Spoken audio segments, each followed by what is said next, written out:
صحیح بخاری حدیث نمبر 2045۔ عورت بھی اعتکاف کر سکتی ہے۔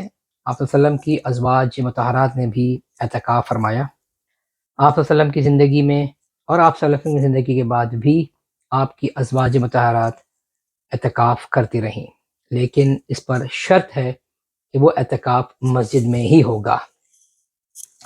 اچھا، عورتوں کی اعتکاف کی کنڈیشنز۔ عورتوں کی اعتکاف کی کنڈیشن یہ ہے کہ شوہر یا ذمہ دار اس کی اجازت کے بغیر عورت اعتکاف نہیں کر سکتی۔ جس مسجد میں عورت اعتکاف کرے گی وہاں مرد اور عورتوں کی جگہ الگ الگ ہوگی، یعنی اگر آسان الفاظ میں کہوں تو الگ الگ مسجد ہوگی، یعنی کہ کمپلیٹ سیگریگیشن، مطلب ان کے باتھ روم، ان کے غسل خانے، ان کے نماز کی جگہیں سب الگ الگ ہوں گی، اور عورتوں کی حفاظت کا پورا انتظام ضروری ہے، کیونکہ جب مسجد میں عورتیں اکیلی ہوں گی تو باہر مردوں کا پہرا دینا، سیکیورٹی کا پرووائڈ کرنا ضروری ہے۔ اگر یہ چیزیں اویلیبل نہیں ہیں تو کیا عورت گھر میں اعتکاف کر لے؟ عورت گھر میں اعتکاف نہیں کر سکتی، نہ ہی عورت پر اعتکاف فرض ہے۔ فرض اعتکاف تو مرد پر بھی نہیں ہے، لیکن کیونکہ اللہ کی ذکر اور عبادت کی نیت سے اعتکاف کیا جاتا ہے تو عورت گھر میں اعتکاف نہیں کر سکتی، کیونکہ یہ نفل عمل ہے، اس لیے اعتکاف نہیں کرنا کوئی غلط بات نہیں ہے، میں پہلے بھی بیان کر چکا ہوں۔ اس پر یہ بات سامنے آتی ہے کہ عورت کا گھر میں نماز پڑھنا، جیسے میں نے پہلے ذکر کیا کہ وہ افضل ہے، گھر سے بہتر اندر کا صحن ہے، اور اندر کے صحن سے بہتر اندر کا کمرہ ہے، اور اندر سے کمرے سے بہتر سب سے اندر والا کمرہ ہے، جہاں عورت کی پردے کو پورا مناسب طریقے سے کور کیا جا سکے۔ تو اس مثال کو یا اس حدیث کو لے کر علماء کہتے ہیں نے یہ کہا کہ ویسے تو علماء کی متفق رائے ہے کہ عورتوں کا مسجد کے علاوہ اعتکاف نہیں ہے، اور سنت سے بھی یہ ثابت ہے، لیکن ایک جگہ صرف ہمیں یہ مثال ملتی ہے، اور وہ مثال صرف اس ریفرنس کے تھرو دی گئی ہے کہ عورت گھر میں اعتکاف کر سکتی ہے، لیکن یہ جو ہے وہ معاملہ ضعیف ہے، اس پر جو ہے وہ کسی کی رائے، پراپر رائے، اوتھینٹک رائے موجود نہیں ہے۔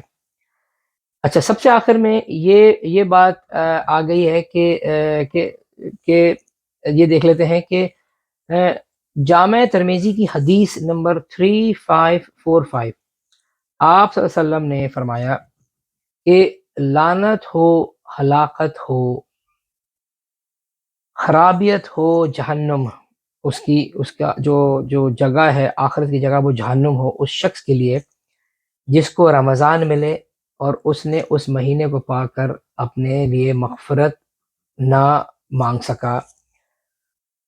تو اس سے ہمیں یہ اس بات ثابت ہوتی ہے، ملتی ہے اس حدیث سے، جس پر آپ صلی اللہ علیہ وسلم نے لعنت بھیجی، جہنم اس کی آخرت بتائی کہ اس کو رمضان کے روزے ملے اور اس نے اپنی مغفرت نہیں مانگ سکا۔ اس بات سے ہم اندازہ لگا سکتے ہیں کہ اعتکاف کی اہمیت کیا ہے، اور پھر آپ صلی اللہ علیہ وسلم نے اس کو سنت موقدہ کیا، تو اس چیز سے ہم اس کے فضائل نکال سکتے ہیں۔ کچھ سوالوں کے جوابات معلوم کر لیتے ہیں اعتکاف کے حوالے سے۔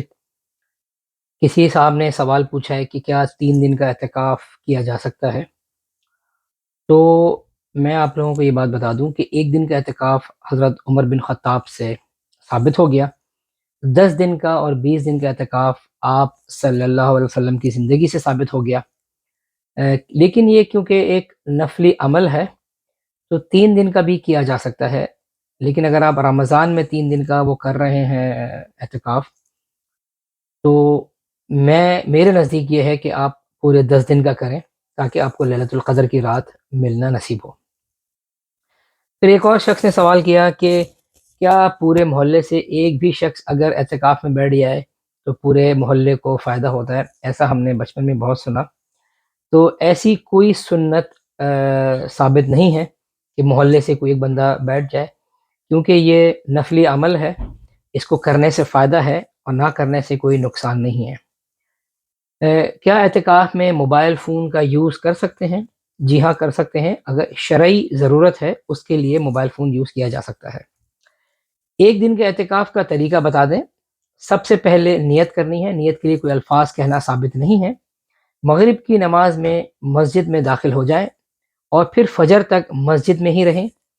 فجر کی نماز کے بعد اپنے خیمے میں داخل ہو جائیں اور پھر مغرب کی نماز کے بعد گھر واپس آ جائیں.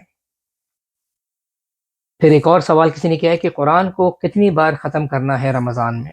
صحیح بخاری کی حدیث 4997 کہ آپ صلی اللہ علیہ وآلہ وسلم، میں نے پہلے بھی فرمایا ہے کہ قرآن کو رمضان میں ختم کیا کرتے تھے، اور جس سال آپ نے وفات پائی اس سال آپ نے قرآن کو 2 بار ختم فرمایا. ریکمینڈڈ ہے، ضروری ہے، قرآن کی تلاوت رمضان میں کرنا بہت ضروری ہے. اسی طرح اپنے اس پروگرام کو یہیں پر اختتام کرتے ہیں. Please don't forget to subscribe and share my channel. انشاءاللہ اور اچھے اور انٹرسٹنگ دینی ٹاپکس کے ساتھ آپ کے سامنے حاضر ہوتا رہوں گا. میرے انسٹاگرام کو ضرور لائک کریں، میرے ٹک ٹاک پر ضرور فالو کریں. انشاءاللہ ہم آپ کے سامنے دوبارہ حاضر ہوں گے. وآخر دعوانا الحمدللہ رب العالمین. سبحان ربک رب العزت عما یصفون وسلام علی المرسلین والحمدللہ رب العالمین. آپ سب کا بہت بہت شکریہ. السلام علیکم.